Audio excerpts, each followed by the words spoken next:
Welcome back to the revamp of the Virgin Mind. My name is Caleb. I'll be your host today. Today's topic, a different kind of Sunday service. I'm just going to run through this real quick. Again, the whole purpose of this is to give you a perspective that maybe you haven't seen before about the things that commonly affect all of us. Of course, religion is huge. Billions and billions of people around the world believe in many different things. And so one of the biggest ones of them is Christianity. I grew up in a household, both of my parents are pastors, so that's kind of where I lean. But there are some things that we can discuss that I think relates to everybody. Number one, if we're going to talk about the Bible anyway, I want to illuminate something for you. So we've got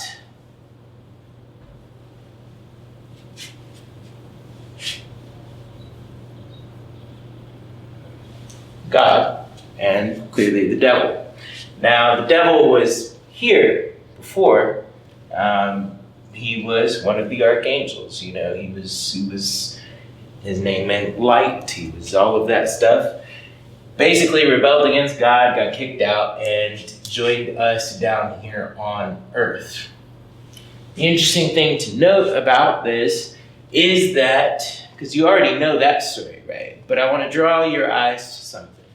We, as human beings, including Adam and Eve and whatnot, the fall, the loss of innocence, and all that jazz, we were born right here, in the middle of a battlefield.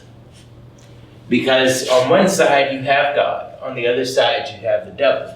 And the entire purpose of Christianity is about debating which side you're going to land on. There's plenty of verses that go into this. You cannot serve God and mammon. Men's righteousness is as filthy rags, etc., etc. And so I believe, and when you discuss religion, when you look at religion with some people, I think that you will always find that part of their issue with God is because of this. Whether they're able to phrase that properly or not depends on the individual, but that is always something that is at consideration there, is they were born here. And as part of my issue with understanding God in my own right, because again, born here. So you're born into this battlefield, right? And I think there's a couple very interesting examples of that, right? We begin to teeter this way because of Adam and Eve, right? So Adam and Eve, we blame them, our super great grand whatever. We blame them, loss of innocence here, right? So apparently the rest of humanity has to suffer because of these two. So again, another side where people may have issue with God, right? Now, there is one thing here that I think is incredibly interesting, because you already, again, know most of this. I want to bring in the psychological.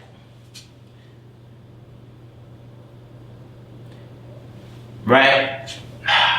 Do any of you remember the story of the Tower of Babel? The goal was to build a tower into the heavens, right? And as they're building this, I want to draw your eyes to something. This is the one time, and the Bible even clearly says that humans, let's get that writing right, were of one mind. And human beings being of one mind, do you know what their foremost objective was? To get up off this planet. Now that should bring a few interesting things to you, right? In essence, did they think it was a prison that we were trapped here? Again, this is the context here.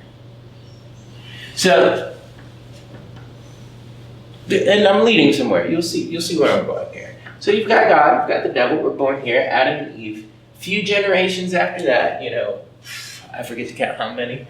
You have Tower of Babel.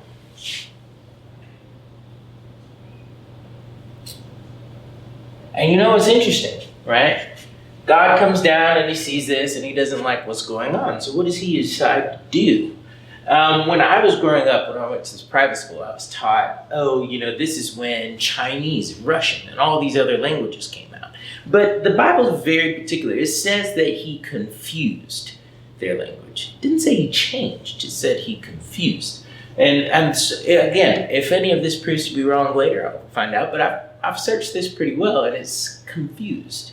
And I always wondered about that. And I think what God did, and I could be wrong, but I think what he did is that there is a dial, right?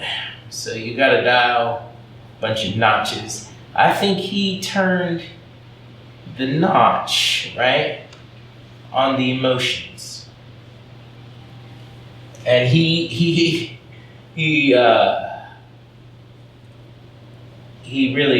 cranked it.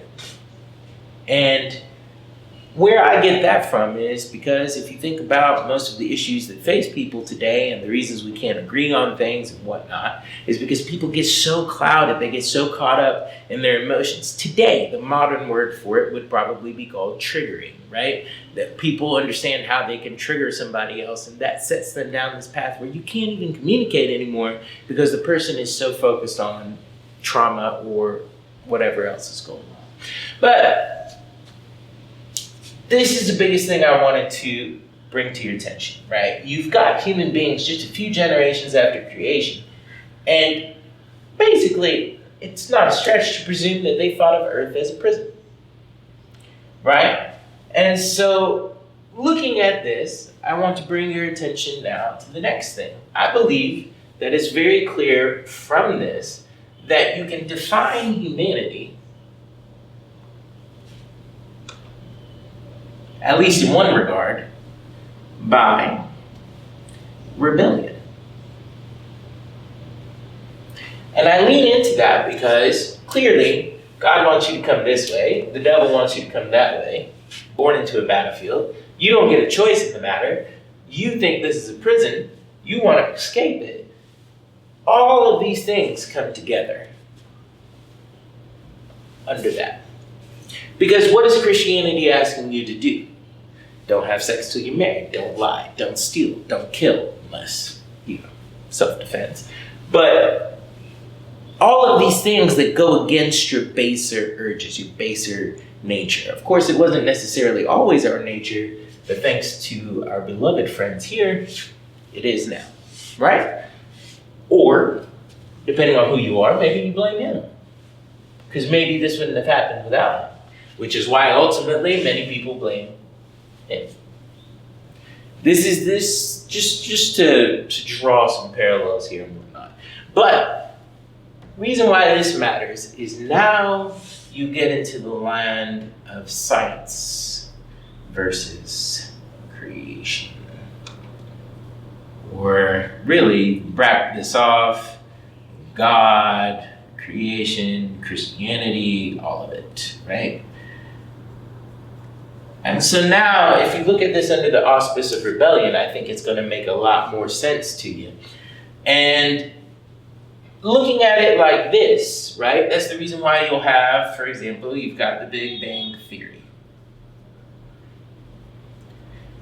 And not the show, clearly, but you have the Big Bang Theory, and there's some alternate theories. But it's interesting, right? Because everybody's like, this one is supported by facts, and this one is just make-believe, right? And so I think that you'll find something interesting, because when you follow this theory all the way down to its little bits, right? And it's changed, it's morphed over the time. There was even an example of like the Omega particle, right? Which was this tiny, tiny, tiny particle. And it exploded and caused the vastness of the universe. And it's like, wait, what? But the reason why, again, bringing all of this to you, right? And it's just, this is where I'm going to end. And this is where I just want to bring my little bit for you, right?